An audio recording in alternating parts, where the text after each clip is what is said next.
Perkenalkan, saya Rina Putri dari Sibel 5B dengan nomor NIM 0903-138-1924-112.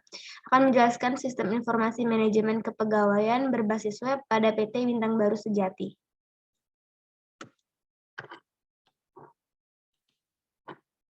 Dengan tabel konten, yang pertama saya akan menjelaskan OTK, yaitu Organisasi Tata Kelola Proyek.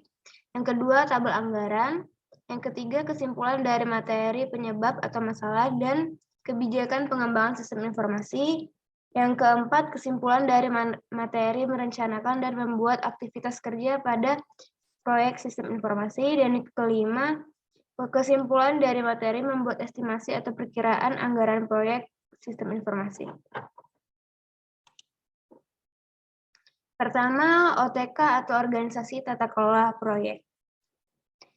Bisa dilihat di sini, OTK-nya yaitu yang pertama, akan menjelaskan tentang proyek pembuatan manajemen kepegawaian berbasis web pada PT Bintang Baru Sejati. Ini dibagi menjadi 6, yaitu yang pertama, definisi lingkup, yang dibagi menjadi 2, yaitu staf dan tenaga ahli, di mana staf berisi interviewer dan tenaga ahli berisi multisumber. Lalu yang kedua, analisis masalah, yang dibagi menjadi 2, yaitu staf dan tenaga ahli, di mana staf yang berisi supporting staff dan tenaga ahli yaitu project manager. Lalu yang ketiga, analisis persyaratan, yang dibagi menjadi 2, yaitu staf dan tenaga ahli, di mana staf berisi supporting staff dan tenaga ahli yaitu sistem analis dan project manager. Lalu yang keempat, desain logis, yang dibagi menjadi 2, yaitu staf dan tenaga ahli, di mana staf, supporting staff, dan tenaga ahli berisi menjadi 3, yaitu sistem analis, database analis, dan quality assurance. Dan yang kelima, analisis keputusan, yang dibagi menjadi 2, yaitu staf dan tenaga ahli, di mana staf yaitu supporting staff, dan tenaga ahli sistem analis dan project manager. Dan yang terakhir, pengujian sistem, yaitu staf dibagi menjadi 2, yaitu staf dan tenaga ahli, di mana staf yaitu supporting staff dan tenaga ahli quality assurance, web developer, dan programmer analyst. OTK ini dibuat berdasarkan dengan WBS. Yang kedua, tabel anggaran berada di Microsoft Excel.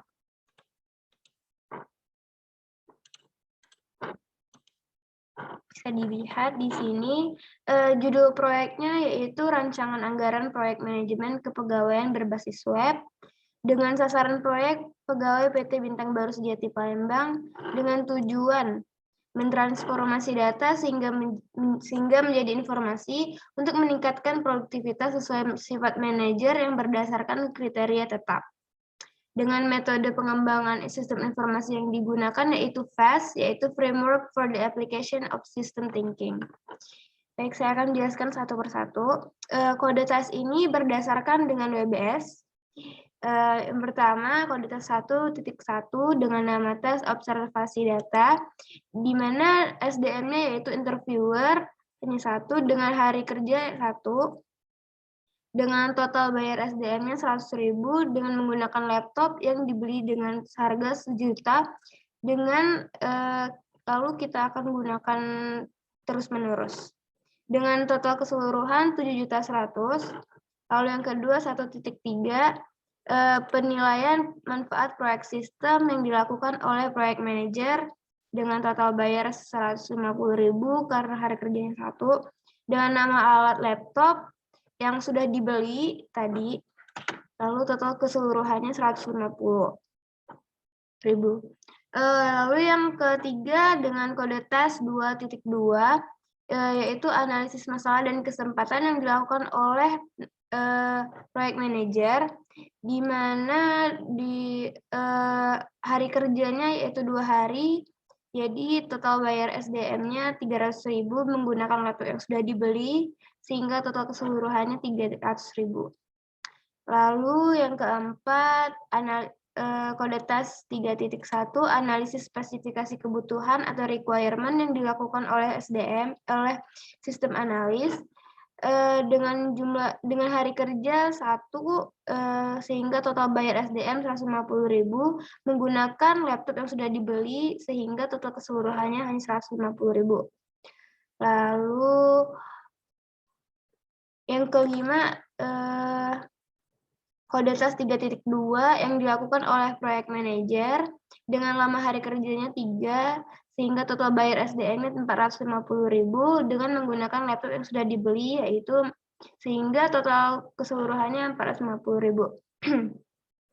Yang keenam, kode tas 4.1 yaitu mengubah hasil analisis menjadi model sistem yang dilakukan oleh sistem analis dengan jumlah hari kerjanya 2, sehingga total bayar SDM-nya 300.000 dengan menggunakan PC server set yang kita beli seharga 13 juta, sehingga total keseluruhannya 13.300.000.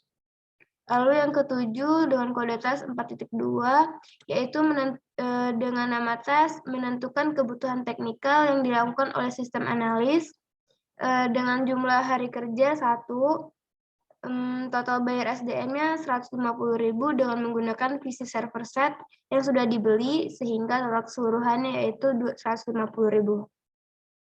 Yang ke-8, dengan kode tas 4.2.1 yaitu menjamin usability, reliability, completeness, performance, and quality dalam sistem. Yang dilakukan oleh quality assurance dengan lama hari kerja yaitu 3, sehingga total bayar SDM 300.000 menggunakan PC server set yang sudah dibeli, sehingga total keseluruhan 300.000. Lalu kode tas 5.2 yaitu merekomendasikan target sistem untuk diimplementasikan yang dilakukan oleh sistem analis dengan lama hari kerja 1, sehingga total bayar SDM 150.000 menggunakan PC server set yang sudah dibeli, sehingga total keseluruhan 150.000.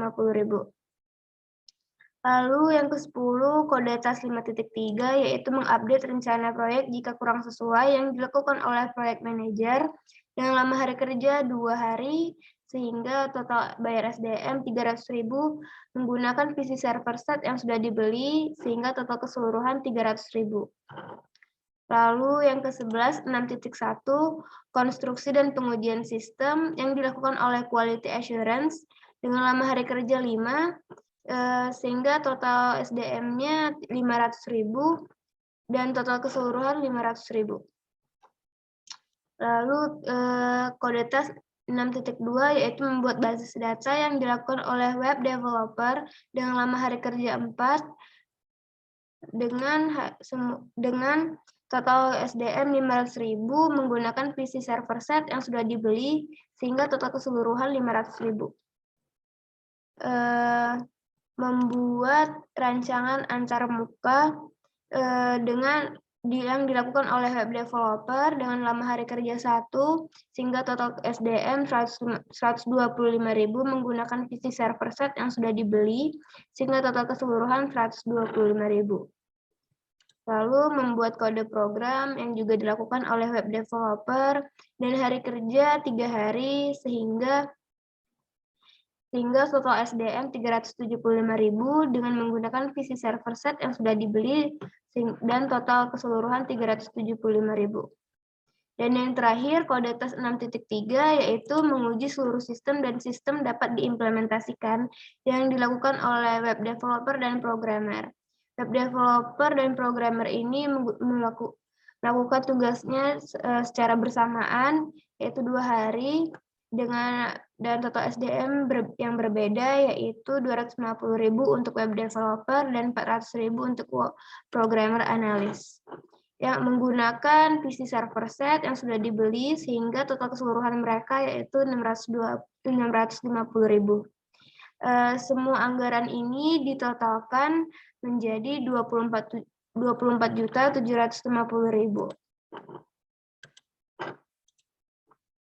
Baik. Lanjut yang ketiga yaitu kesimpulan. Pertama, kesimpulan dari materi, penyebab atau masalah dan kebijakan pengembangan sistem informasi. Dalam pengembangan sistem informasi tidak selamanya berjalan lancar. Ada kalanya juga terjadi masalah seperti sistem yang tidak sesuai dan kurang efisien dalam operasinya.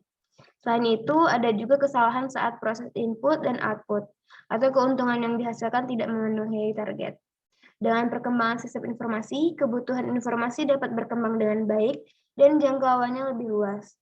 Jumlah data yang diperoleh meningkat dan terjadinya perubahan prosedur. Oleh karena itu, muncullah kebijakan untuk mengembangkan sistem informasi yang dilakukan oleh manajer puncak untuk meraih kesempatan yang ada dan yang dapat diraih oleh sistem lama yang memiliki banyak kekurangan. Apakah pengembangan sistem informasi dapat gagal? Jawabannya tentu saja bisa. Ada penyebab pengembangan sistem informasi. Apa penyebab pengembangan sistem informasi gagal? Banyak faktor yang menyebabkan kegagalan pengembangan sistem informasi. Contohnya yaitu metode yang digunakan tidak efektif atau aturan yang tidak tertata rapi atau berantakan. Yang ketiga, organisasi proyek yang dibentuk tidak optimal. Yang keempat, training dan pengawasan yang minim.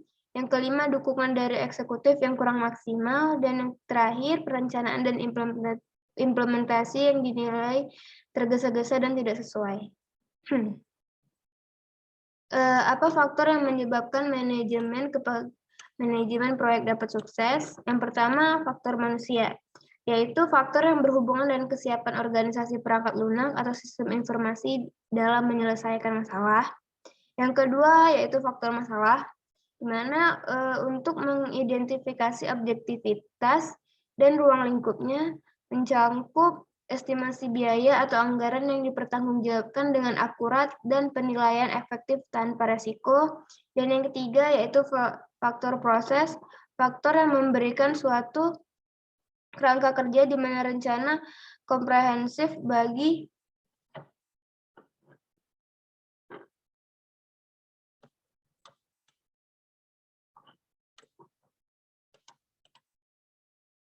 pengembangan sistem yang susah dibangun. Lalu kesimpulan dari materi merencanakan dan membuat aktivitas kerja pada proyek sistem informasi. Pengembangan sistem informasi memerlukan perencanaan proyek sebagai pedoman dan acuan fungsi pengendalian proyek agar dapat berfungsi dengan lancar dan optimal. Oleh karena itu, perencanaan proyek dibagi menjadi dua jenis, yaitu perencanaan strategis sebagai pedoman untuk mencapai tujuan dan sasaran, dan perencanaan operasional yang menggambarkan rincian perencanaan strategis, yang terdiri dari ruang lingkup perencanaan kerja, perencanaan organisasi proyek, rencana-rencana kegiatan, anggaran, dan kebutuhan yang diproyeksikan. Kunci dari rencana ini adalah memecah aktivitas menjadi bagian yang lebih kecil. Kesimpulan dari materi merencanakan dan membuat aktivitas kerja pada proyek sistem informasi. Dalam perencanaan ini tentunya diperlukan tools untuk manajemen proyek seperti work breakdown, structure atau PSP, di diagram jaringan proyek, evaluasi dan review program, metode jalur kritis, diagram Gantt, dan lain-lain. PBS menggambarkan kegiatan proyek secara visual untuk perencanaan dan bantuan organisasi sampai proyek selesai sesuai jadwal. Tentu saja tugasnya harus memenuhi persyaratan dan salah satu persyaratannya adalah dapat dikelola sebagai unit kerja. Mengapa Anda menggunakan WBS? Karena WBS dapat menentukan pekerjaan untuk menyelesaikan suatu proyek dan menemukan hal-hal yang mendesak. WBS juga dapat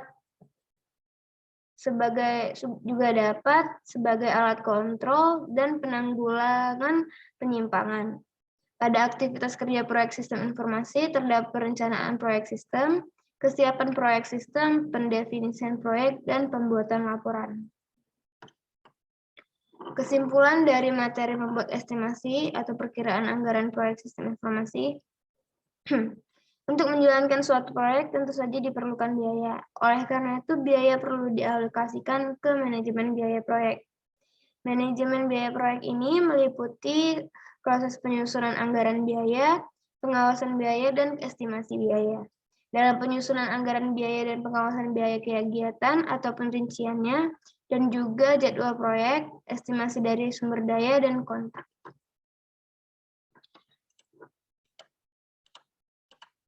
Tentunya penyusunan anggaran